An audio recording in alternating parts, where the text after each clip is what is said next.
To say just a few kind of official words of welcome to everybody here. It's really exciting to have the second event in our seminar series getting underway. Big welcome back to about probably half of the room. We're here at the original launch event, and so welcome back to you. And we've also got some new faces, which is great, and it's part of the idea of this seminar series that we're going to have a core of people who kind of are returning, as it were, and taking debates forward, but we're also always open to new people joining at any point in time. And in order to facilitate this development of an idea over the course of a year, I thought it would be helpful if I just drew together some of the thoughts that emerged from our first event and tried to give us a sense of how they might tie into our event today. So, contemporary critical performances of the authorial role. How does this link into a seminar series on literary celebrity? Well, literary celebrity and some sort of critical challenges to authorship may not appear to be much related, or if so, only as opposites, you might think. Where celebrity invokes the West, the cultural mainstream with its major players and conglomerates, and therefore possibly a certain lack of will to change on the part of all involved, a writer or scholar who enacts some kind of performative critique of authorship implies a position that lies, at least in part, somehow outside, above, beyond, or below all of this. Such a performance announces challenge and change and implies some form of edgy viewpoint or redrawing of the conventional boundaries that surround the way authors work and how the fruits of their labour are perceived. So on the one side you have the big fat cats with all the prestige and the national prizes, and on the other the lean gorillas sniping at the system. But I'd like to invite you to keep an open mind about our two categories. Celebrity status as a great writer and practical challenges to such an authorial role are by no means conceptually mutually exclusive.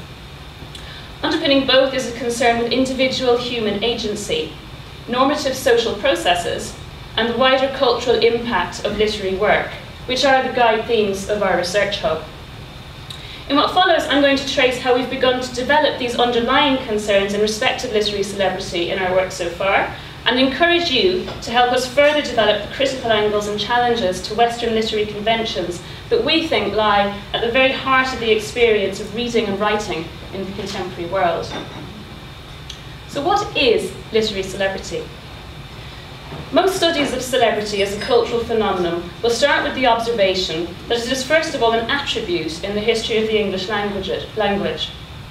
People have celebrity in the 17th and 18th centuries before it becomes a proper noun and individual celebrities begin to appear throughout 19th century society. From our 21st century perspective, however, a literary celebrity is definitely first and foremost a person. However aware we are of the industry processes that grow the trappings of fame and success, the allure of celebrity is predicated on the biographical body of the writer concerned, the face that he or she can give to literary endeavour produced within a certain cultural context. Tom Mole, who kicked off our series in September, refers to this as the hermeneutics of intimacy. As a reaction to the very means of mass circulation that underpin the rise of celebrity in the first place, he argues, people ascribe value to the sense of personal familiarity that owning a postcard picture or sharing the experience of seeing an author in the flesh at a reading event can provide. So literary celebrity is always concerned with bodies, with notions of the individual, and with the kinds of human relationships that can be sustained by industrial technologies. This desire to connect with a person and put a real live face to a readily available literary corpus is by no means confined to the fortunes of the 19th century British authors that Tom Mole and Camilla Elliott have traced in their work on print and material culture of the period. Jim Hinks, who came and spoke to us, an editor at Comma Press, has spoken about the very real-life circumstances behind why so many contemporary potential great writers fall through the cracks before they have even managed to get started. Partly in response to the difficulty aspiring writers experience in a market saturated with mass-mediated personalities, he is developing a commercial venture, the MacGuffin app, that aims to connect up readers and writers in a far more differentiated way than the unsubtle broadcasting techniques of the large conglomerates that flood supermarket shelves with literature by celebrities. Now, representing a small, independent, Arts Council-funded publisher, he can, of course, be seen as at the oppositional end of the literary celebrity spectrum, one of our lean guerrilla fighters. Yet, the technology he is using and the basic belief underpinning his commercial publishing decisions are predicated on bringing individual writers to large numbers of readers, who in turn wish to celebrate and share these great or otherwise inspiring voices. So, if literary celebrity focuses first and foremost on people, it is of course also a process. And as we have just seen, the people would not be widely visible without the process. To collapse one into the other, however, is not helpful. Literary celebrities should not be seen as merely the cynical end result of celebrity processes. Why not? One surprising answer might be found in the work of Andrew Piper. Piper appears to dispense with the biographical person of the author altogether in his big data approach to studying literary influence across space and time. He showed us how research from data mining projects has shown that computer programs will reliably correctly ascribe text to their authors based solely on groups of high-frequency collocations. If an author can be reduced to his words in this way, then it stands to reason that his literary influence on other texts can be represented in graph form. We saw some amazing graph pictures a couple of months ago. How much Werther is in the early 19th century English and French novel, for example, pictorially represented.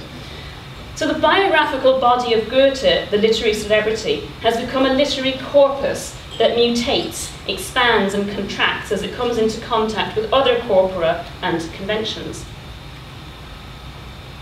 Now, where conventional research in literary studies, mine very much included, has focused on the real-life agency of the individual writing subject as it is expressed in and around the text, Piper's appears to imply that the life and works of the biographical individual can be entirely replaced by that of her literary corpus, which lives on as a subset of cultural discourse.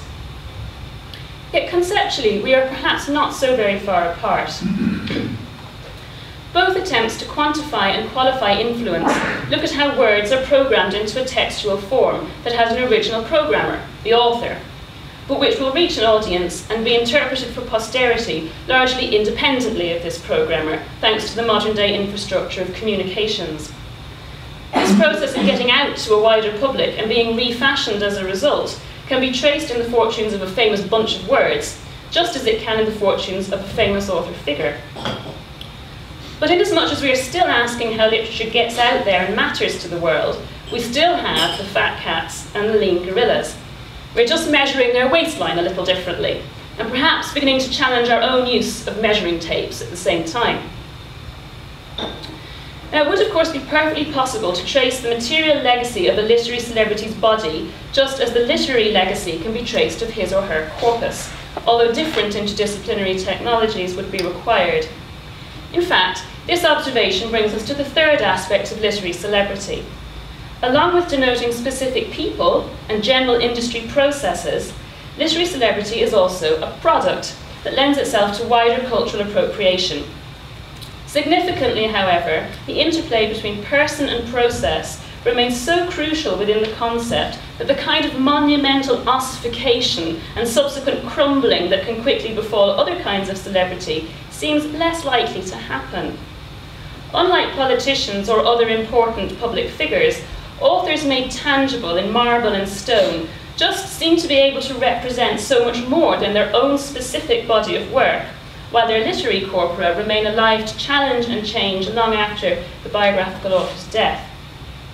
This observation was the upshot of Jess Goodman's work on the blossoming material and literary cultures for celebrating posthumous great men in late 18th century France, where various political representatives were introduced and then ejected from the French pantheon after its erection. The only two figures who remained resistant to the changing political tastes of revolutionary France were Voltaire and Rousseau, whose busts were seen to rise above it all as pure emanations of literary esprit. Tom Moll has equally shown how, in the British context, a programme of erecting monuments to great authors resulted in a semi-conscious policy of making the whole country into a kind of outdoor pantheon. As the wrangling over making their earthly and literary remains available for national celebration demonstrates, Byron and Scott had an important role to play in underwriting master narratives about British and Scottish identity. The material culture of literary celebrity, however, also quickly brings us face to face with blind spots and absences in our society in a way that purely textual readings of authors cannot. Both Jess and Tom brought out the very gendered posthumous division of the author's real and symbolic bodies into, on the one hand, a grave site, often tended by female relatives, for the actual remains in an off-centre location, and a male symbolic order of oversized stone and marble edifices placed in metropolitan environments by male literary and political champions.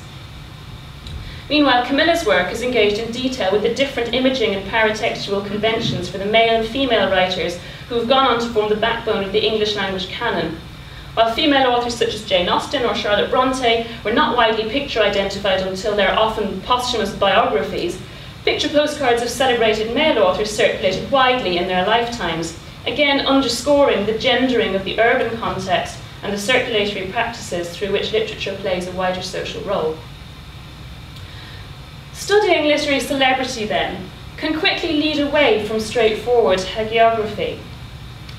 Viewed as a phenomenon that emerges where literature meets with wider social currents, it shows how assumptions about people, processes, and products affect both the way we think about writing and the kind of wider world we live in.